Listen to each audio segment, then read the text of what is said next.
I just spent the last 2 years building a game. It has 0 players. The internet doesn't owe you anything.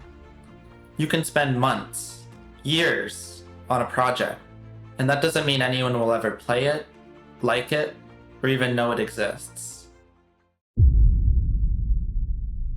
A few years ago, Vampire Survivors came out. It had simple graphics and gameplay, but it was super fun to play. I think the true genius of this game comes from its mechanics. You only need to control the player's movements. Attacks aim themselves. And let me tell you guys, as a washed-up gamer, I cannot stress enough how comfy it is to not need to aim. Thousands of devs saw Vampire Survivors and probably thought, hey, I could make something like that. I was one of those devs.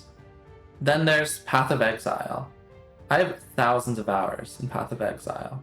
It's gotta be my favorite game of all time. This game's been getting regular updates since 2013. Yeah, you heard me right. 2013. In Path of Exile, any character can equip any item, use any skill, and take any passive.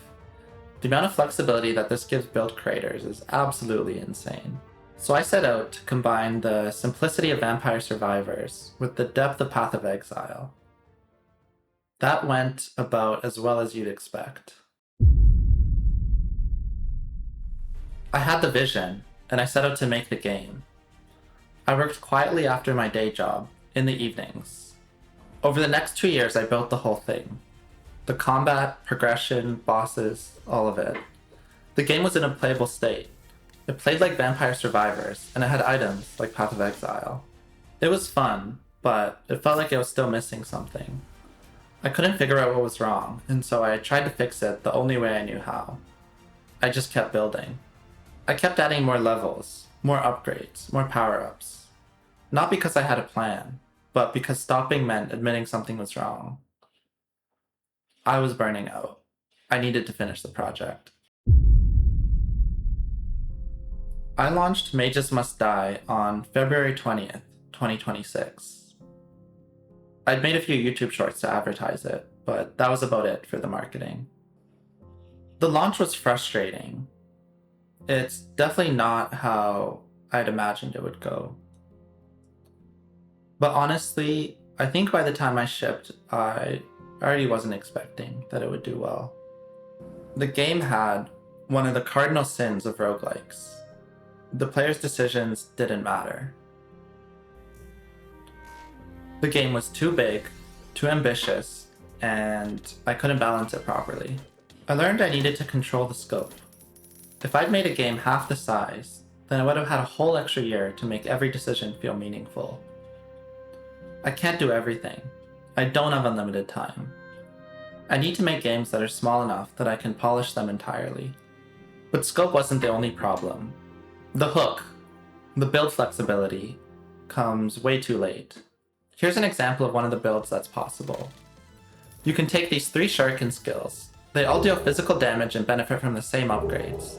Then there's this node you can take on the passive tree which converts the shuriken's physical damage to fire damage, and then there's another node you could take which converts the fire damage to cold damage. So now you deal like 1 billion damage because you're benefiting from physical fire and cold upgrades, and you're also burning and freezing all enemies at the same time too.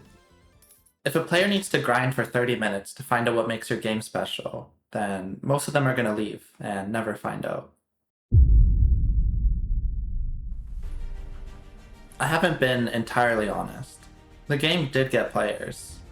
It's been out for almost 2 months now, and it has over 300 logins, and about 30 of those people made it pretty far into the game. 3 people even beat the game entirely, so shout out to those 3. A lot of you guys are probably wondering if it was worth it. I've spent a lot of time thinking about this myself, and I think it absolutely was worth it. Sure, the game didn't blow up, I didn't become a millionaire, but I really enjoyed the process. So I just spent the past 2 years making a game that nobody played. The same thing to do from here on would be to throw in the towel, go touch some grass. But I just can't help myself. I love making games, and I'm gonna make more. So if you want to see what's next, Stick around.